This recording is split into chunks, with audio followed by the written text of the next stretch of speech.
Hello friends, welcome to the stock market cycle update video of this week। दोस्तों market में थोड़ी बहुत buying देखने को मिली है हमें पिछले हफ्ते। लार्ज कैप्स में तो कुछ खास नहीं हुआ, लेकिन मिड एंड स्मॉल कैप्स में यहाँ पर थोड़ी सी बाइंग देखने को मिली है हमें। तो पिछले हफ्ते जो हमने डिस्ट्रीब्यूशन की बातें की थी दोस्तों कि हो सकता है डिस्ट्रीब्यूशन शुरू होने वाला हो, वो अभी के लिए थोड़ा सा बैक सीट पे चला गया है और थोड़ा सा डिले हो गया है दोस्तों। डिस्ट्रीब्यूशन मेरे ख्याल से अब थोड़ा सा टाइम लग सकता है। अभी तक कोई निशानी नहीं है यहाँ पर कोई इंडिकेशंस नहीं है। पिछले हफ्ते जो भी इंडिकेशंस थे वो नेगेट हो चुके हैं दोस्तों।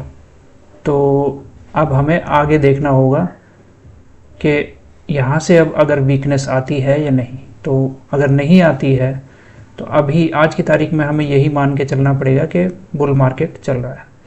कितने दिन चलेगा यहाँ से दोस्तों कहना मुश्किल है, लेकिन एक रफ अंदाज़ा लगा सकते हैं। मेरे ख्याल से 2-3 महीने यहाँ से चल सकता है, पॉसिबिलिटी है।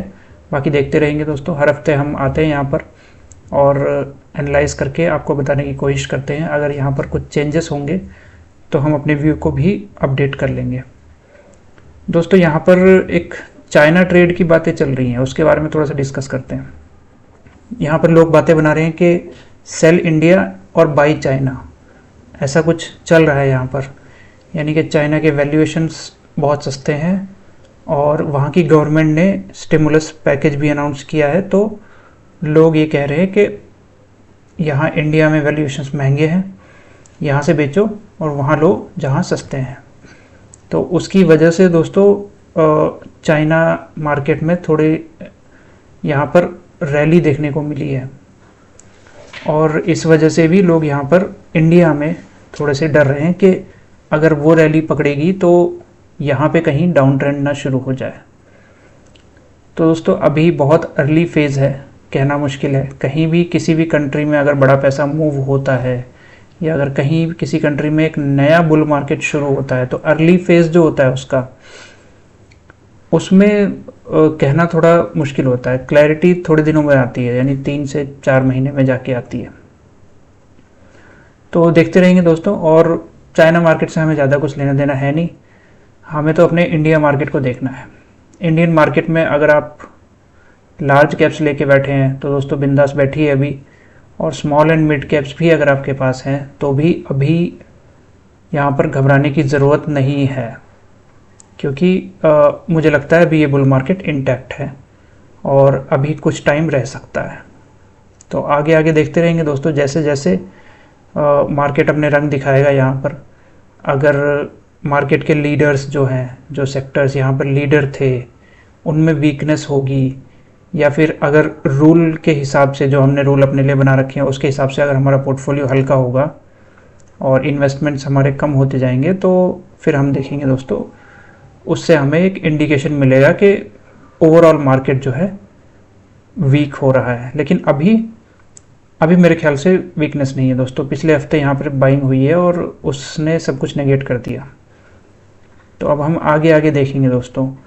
आज की तारीख में दोस्तों अगर हमें लेना है या अगर हमें इंटरेस्ट दिखाना है किसी सेक्टर में, कहीं अपॉर्चुनिटीज ढूंढनी है, तो वही है दोस्तों IT, फार्मा और कंजम्पशन। ये 3 सेक्टर्स यहाँ पर पूरे मार्केट को आउट परफॉर्म कर रहे हैं। एक बात दोस्तों यहाँ पर और समझने वाली है कि IT, फार्मा और कंजम्पशन जो है इनको डिफेंसिव सेक्टर्स भी कहा जाता है। डिफेंसिव यानी कि जब कुछ प्रॉब्लम आए मार्केट में, या प्रॉब्लम आने वाली हो, या प्रॉब्लम चल रही हो, तो लोग इन सेक्टर्स में छुपने की कोशिश करते हैं। यानी अपने पैसे को वहाँ पे लगा के मार्केट में अगर डाउन ट्रेंड आएगा या खून खराबा होगा, यहाँ पर सेलिंग होगी, उससे बचने के लिए इन डिफेंसिव सेक्टर्स में अपने आप को अलाइन करते हैं नॉर्मली। तो अगर ऐसा कुछ यहाँ पे भी अगर होगा दोस्तों तो दिखेगा वो चार्ट पर। और आज की तारीख में हम यही कह सकते हैं कि IT, फार्मा और कंजम्पशन डिफेंसिव सेक्टर्स जो हैं वो अच्छा परफॉर्म कर रहे हैं। तो ऐसा हो सकता है कि बड़े प्लेयर्स जो हैं उन्हें कुछ दिख रहा है आगे। तो हमें दोस्तों स्मार्ट मनी को ही फॉलो करना है, बड़े पैसे को फॉलो करना है। और जो आउट परफॉर्मिंग सेक्टर्स हैं आज की तारीख में, जो उनमें कहीं ना कहीं अपने पोर्टफोलियो को अलाइन करने की कोशिश करनी है। और दोस्तों टाइम तो ख़राब चल ही रहा है, टाइम तो ख़राब चल रहा है। हालांकि चार्ट पे अभी नहीं दिख रहा है, चार्ट पे दिखेगा दोस्तों, थोड़े दिनों बाद दिखेगा। लेकिन आप ये समझ के चलिए कि टाइम तो ख़राब चल ही रहा है। अब यहाँ से जो हमने पीछे बात करी थी सितंबर में कि मार्च अप्रैल तक, यहाँ से 6-7 महीने जो है वो थोड़े से ख़राब है, टाइम ख़राब है। चार्ट पे भी दिखने में हो सकता है थोड़ा टाइम लग जाए, नंबर्स में कंपनीज़ के जो रिज़ल्ट आ रहे हैं उनमें दिखने में थोड़ा टाइम लग जाए, कंट्री की जो जीडीपी है उसमें ग्रोथ रेट में आने में, नंबर्स में बेसिकली चीज़ें विजिबल होने में हो सकता है थोड़ा टाइम लग जाए। स्टॉक मार्केट जो है थोड़ा पहले बताता है। हालांकि यहाँ पर अभी तक स्टॉक मार्केट ने भी कंफर्म नहीं किया है कुछ कि बुल मार्केट ख़त्म हो गया या फिर कोई दिक्कत है यहाँ पर। तो स्टॉक मार्केट जब तक नहीं बोलेगा जब तक हम भी नहीं बोलेंगे। लेकिन हाँ, अभी तक का जो हमारा असेसमेंट है उससे मुझे पर्सनली ऐसा लग रहा है कि अगले 6 महीने यहाँ से ख़राब हो सकते हैं मार्केट के लिए। बाकी हम देखते रहेंगे दोस्तों, अगर मार्केट यहाँ पर चेंज होगा, हमारे व्यू के अगेंस्ट जाएगा, तो हम अपना व्यू भी चेंज कर लेंगे। तो दोस्तों बने रहिए यहाँ पर बुल मार्केट में, टाइटली होल्ड करिए। और एक ही बात मैं आपको बोलूँगा, अब ये टाइम ख़राब है तो यहाँ पर अपने रूल्स को बहुत स्ट्रिक्टली फॉलो करिए। आपने बाइंग के लिए या सेलिंग के लिए जो भी रूल्स बनाए हैं, अपने स्टॉप लॉस के लिए या पिरामिडिंग के लिए जो भी रूल्स बनाए, बहुत स्ट्रिक्टली फॉलो करिए दोस्तों। अब वो टाइम नहीं है। बुल मार्केट का जो सबसे बढ़िया फेज़ था, यानी early part of bull market जो होता है वो सबसे बढ़िया फेज़ होता है। वहाँ पे अब बिंदास जो मन करे, जिसे जितनी क्वांटिटी में जो मन करे वो लेते जाओ थोड़ा थोड़ा करके। लेकिन जो latter part of bull market होता है, यानी जो आखिरी पार्ट है, जो ऐसा लग रहा है कि ये अब आखिरी पार्ट चल रहा है बुल मार्केट का, तो इसमें दोस्तों हमारे पास ज़्यादा फ्रीडम नहीं है, हमारे पास ज़्यादा लीवे नहीं है यहाँ पर, मतलब गलती करने का स्कोप यहाँ पर ज़्यादा नहीं है हमारे पास। तो हमें अपने रूल्स को बहुत स्ट्रिक्टली फॉलो करना पड़ेगा, क्योंकि वही हमें बचाएंगे दोस्तों। मार्केट आपको नहीं बचाएगा। यहाँ पर जितने भी बड़े प्लेयर्स होते हैं वो आपको नहीं आके टीवी पे नहीं बोलेंगे कि अब ख़राब है, अब बेच दो। यहाँ पे दोस्तों बड़े प्लेयर जितने भी होते हैं वो अपना माल काटने के बाद आके बोलेंगे आपको, जब तक तो यहाँ खून खराबा हो चुका होगा। तो दोस्तों उनके भरोसे मत बैठिए, म्यूचुअल फंड मैनेजर्स के भरोसे मत बैठिए, टीवी वालों के तो बिल्कुल भी नहीं। अपने एनालिसिस पे भरोसा रखिए दोस्तों, चाहे आप फंडामेंटल करते हो या टेक्निकल करते हो। और अगर टेक्निकल आप करते हैं तो अपने चार्ट पे भरोसा रखिए। जब चार्ट बोलेगा तो आपको उसके हिसाब से एक्शन लेना है।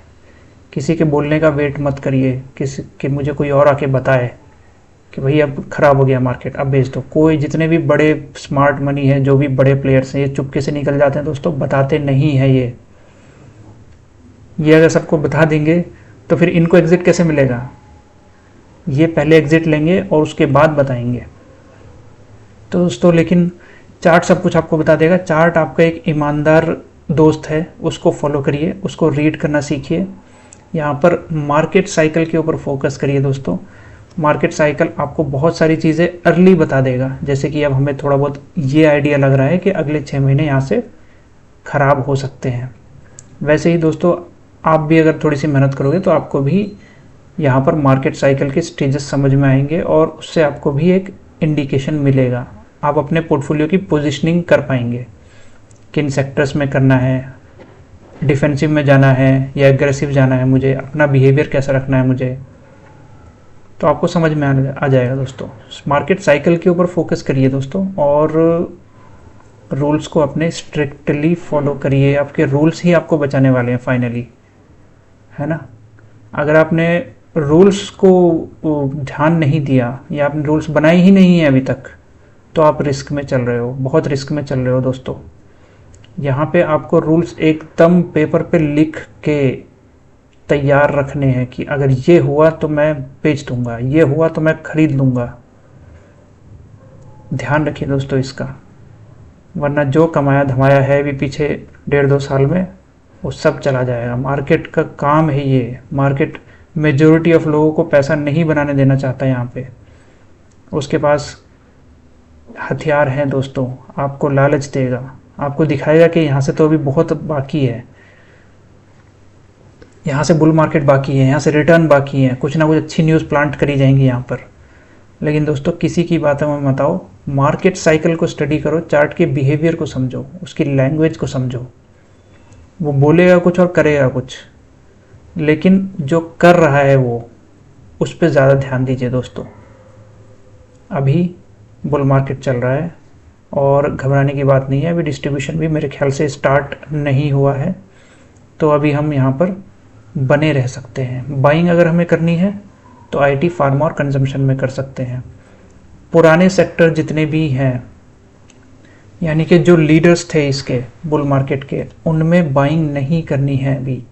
वो ऑलरेडी रिटर्न दे चुके, वो अपना कर चुके काम। उनमें अगर आप आज बाइंग करते हो तो आप बहुत रिस्क पे हो दोस्तों, ध्यान रखना। जो सेक्टर्स नए अब यहाँ से निकल रहे हैं, जो स्टॉक्स नए अपने ट्रेंड में आ रहे हैं, उनके ऊपर फोकस करना है हमें बाइंग में। पुराने जो हैं, जो पहले ही 100, 200, 500% रिटर्न दे चुके हैं, अब अगर आप उनको लोगे तो आप बहुत हाई रिस्क पे हो। उनको नहीं लेना दोस्तों, नए ट्रेंड्स को लेना है, क्योंकि अब ये kind of mature bull market है। अब यहाँ से हमें एक डाउनफॉल देखना होगा, उसके बाद फिर से एक ग्रोथ फेज आएगी, वहाँ पे हम लेंगे फिर बढ़िया, जब माल एकदम सस्ता हो जाएगा। अभी सस्ता नहीं है, पीई एकदम एक्सपैंड हो रखे हैं सबके, तो यहाँ पे सब कुछ महंगा है, और ख़ासकर वो महंगे हैं जो 1.5-2 साल पहले निकले थे।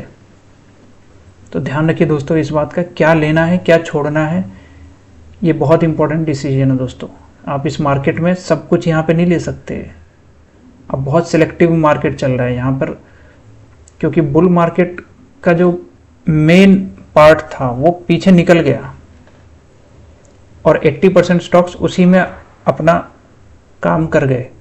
अब उन पे अगर हम फोकस करेंगे तो फिर हम फंस जाएंगे कहीं ना कहीं। यहाँ से जो अब निकल रहे हैं कुछ स्टॉक्स, सेक्टर्स, उन पे हमें ज़्यादा फोकस करना है। अभी बाकियों को हम होल्ड कर रहे हैं, अगर उनमें कोई दिक्कत परेशानी होगी तो हम उन्हें काटेंगे। अभी तक नहीं है दिक्कत परेशानी, तो अभी बिंदास होके बैठिए, लेकिन उनको वॉच करते रहिए, हर हफ्ते वॉच करिए और अपने रूल्स को एकदम स्ट्रिक्टली फॉलो करिए। बाइंग करनी है न्यू सेक्टर्स में करिए दोस्तों। आईटी, फार्मा, कंजम्पशन आज की तारीख में पूरे मार्केट को आउट परफॉर्म कर रहे हैं, आप इनमें देख सकते हो अपॉर्चुनिटीज़। तो इस हफ्ते के लिए दोस्तों इतना ही। बिंदास रहिए, बने रहिए। अभी तक बुल मार्केट में कोई दिक्कत वाली बात नहीं है। पिछले हफ्ते की बाइंग ने काफ़ी कुछ ठीक कर दिया है, जो वॉर का ऐसा लग रहा है कि ज़्यादा इम्पैक्ट अभी नहीं पड़ रहा है। बाकी हम देखेंगे दोस्तों आने वाले हफ्तों में चीज़ें जैसे जैसे क्लियर होंगी, वैसे वैसे हम अपना व्यू भी एडजस्ट करते चलेंगे उसके हिसाब से। अभी बिंदास होके बैठिए दोस्तों, और इस हफ्ते के लिए इतना ही। आपके कोई सजेशंस हो तो कमेंट बॉक्स में ऐड करिए, और मिलते हैं दोस्तों अगले हफ्ते। Thank you very much. जय हिंद।